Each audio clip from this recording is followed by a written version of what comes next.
শহীদ রাষ্ট্রপতি জিয়াউর রহমানকে, যিনি এই স্বাধীনতার ঘোষণা দিয়েছিলেন, 27 মার্চ ঘোষণা দিয়েছিলেন এবং সেই ঘোষণার প্রেক্ষিতে স্বাধীনতা সংগ্রাম আমরা শুরু করি। আমরা যারা তখনকার সময়, আমরা যারা সেই সময় যারা তরুণ ছিলাম, সেই সময়ে আজকে এই স্বাধীনতার সংগ্রাম শহীদ রাষ্ট্রপতি জিয়াউর রহমান শুধু ঘোষণা দেন নাই, তিনি রণাঙ্গনে যুদ্ধ করেছেন, একটা সেক্টর কমান্ডার হিসেবে এই দেশের স্বাধীনতা সংগ্রাম করে স্বাধীনতা ছিনিয়ে এনেছেন।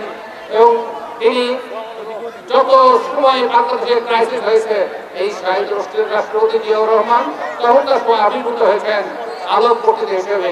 এবং এই দেশের স্বাধীনতা সংগ্রাম মূলত হয়েছিল এদেশের গণতন্ত্র, এদেশের স্বাধীনতার সার্বভৌমত্ব, এদেশের সকল প্রকার ধর্ম নিরপেক্ষ সকল ধর্মের মানুষ এখানে মানবিক একটি বাংলাদেশ গড়ে তুলবে, এটি ছিল আমাদের স্বাধীনতা স্বপ্ন।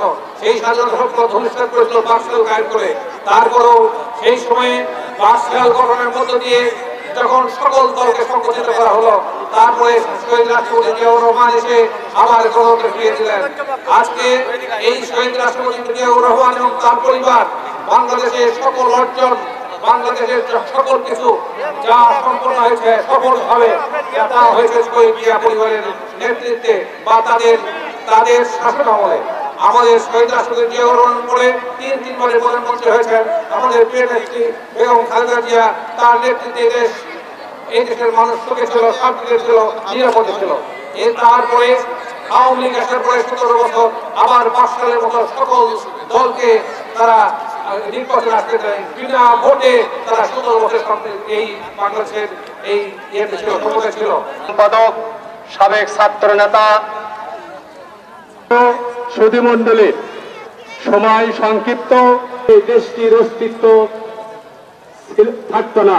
সবুজের পতাকা বাংলাদেশ, বাংলাদেশের একটি দল, এই দলের ভয়ে আমরা সবাই ষড়যন্ত্র মোকাবেলা করে অতি ইনশাআল্লাহ এই আশা ব্যক্ত করে আমি আমার বক্তব্য হারিয়াকান্দি উপজেলা যুব দলের সংগ্রামী আহ্বায়ক, উপজেলা বিএনপির সংগ্রামী সাবেক সভাপতি, মাহফিলের সম্মানিত সভাপতি, বিএনপি ও অঙ্গ সংগঠনের সহযোগী নেতৃবৃন্দ, তারেক রহমান জিন্দাবাদ। ধন্যবাদ।